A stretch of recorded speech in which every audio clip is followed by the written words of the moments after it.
नमस्कार मित्रांनो, स्वागत आहे तुमचं स्कॅरी मिथ्स यूट्यूब चॅनलवर.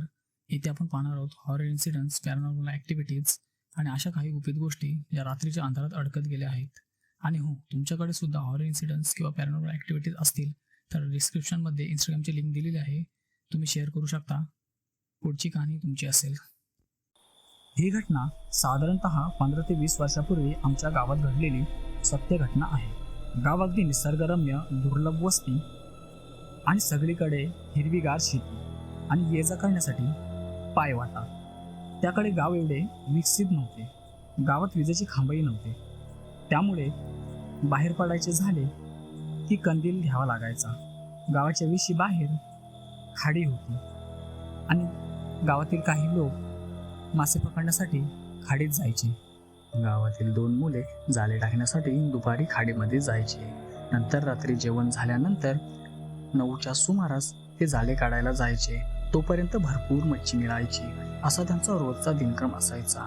पण एके दिवशी भयान शांतता व क्रूर असलेली अमावास्येची रात्र होती. त्या दिवशी देखील ते दोघे मित्र खाडीत जायला निघाले. आई व आजी त्यांना समजावून सांगत होत्या की बाबांनो, जाऊ नका. पण ते दोघेही काही ऐकले नाही. म्हणाले, आम्ही आज भरपूर मच्छी व खेकडे घेऊन येणार. म्हणतात ना, मोठ्यांनी जर सांगितले की कुठे जाऊ नका तर जाऊ नये, नाहीतर काहीतरी अघटित होते. खूप समजावून पण ते दोघेही काही ऐकले नाही. रात्रीचं जेवण सोबत घेऊन दोघेही खाईत कंदील व मासे भरायला पिशवी सोबत घेऊन निघाले. काळजीपोटी आजीने देवीचा अंगारा सोबत दिला होता. तो अंगारा सोबत घेऊन दोघेही खाडीच्या दिशेने निघाले. गावच्या वेशीच्या बाहेर येताच त्यांना असे भासून आले की खाडीचा रस्ता जणू आपली वाटच पाहत आहे. एक वेळ त्यांच्या मनात असा विचार आला की परत जावं, पण आपल्याला भरपूर मासे व खेकडे मिळणार आहेत त्याची त्यांना आस होती व ते सरळ खाडीच्या दिशेने निघाले. तो संपूर्ण परिसर निर्मनुष्य होता. घनदाट अंधार, झाडांची सळसळाट तेवढीच ऐकू येत होती. त्यांना तशी रात्री खाडीत फिरायची सवय होती. साधारणतः 30 मिनिटांनी खाडीचा पूल ओलांडून ते खाडीच्या बाजूस गेले. जेवायला आणलेले मटण त्यांनी बांधावर ठेवून ते खाडीच्या पाण्यात उतरले.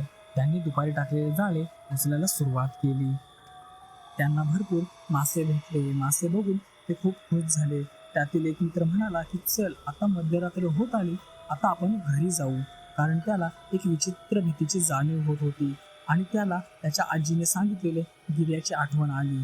गिरा म्हणजे खाडीच्या पाण्यात असलेला भूत असतो.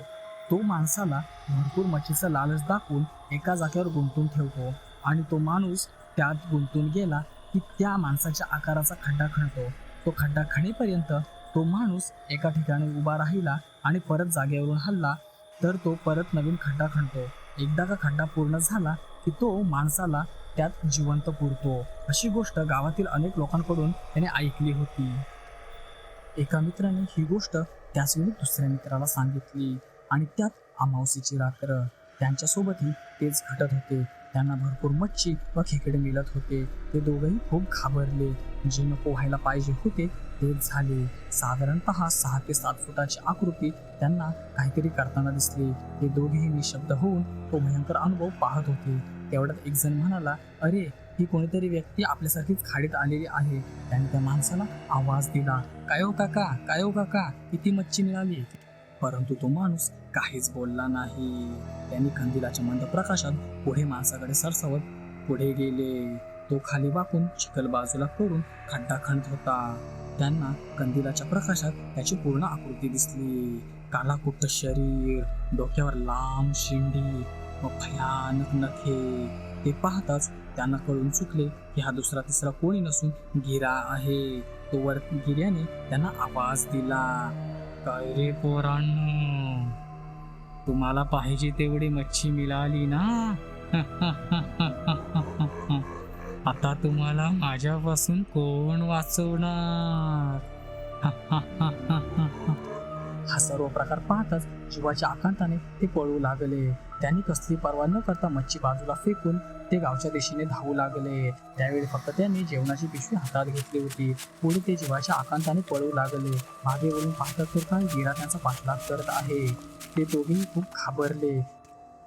गिरा कर्कश आवाजात त्यांना हाक मारत होता, कुठे जाल परून, तुम्हाला आज मी पुरूनच राहील. हा चित्तथरारक अनुभव ते स्वतःच्या डोळ्याने बघत होते. गाव तरी पण खूप लांब होते.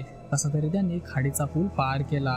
त्यांना वाटलं की आता गिरा येणार नाही, परंतु गिरा त्यांच्या मागावरच होता. त्यांनी परत गावाच्या दिशेने धाव घेतली. त्यातील एका पोराला आठवलं की आजीने देवीचा अंगारा दिलेला आहे. त्याने अंगारा काढला, कपाळाला लावला आणि गिऱ्याच्या दिशेने फेकला. गिऱ्याच्या दिशेने फेकताच गिरा तिथेच उभा राहिला व गिरा तिथूनच ओरडत म्हणाला, आता तर तुम्ही वाचलात, पण परत कधी खाडीत दिसलात ना तर तुम्हाला जिवंत गाडल्याशिवाय सोडणार नाही. देवीच्या कृपेने ते बचावले. त्यानंतर ते कधीही मासे पकडायला खाडीत गेले नाही.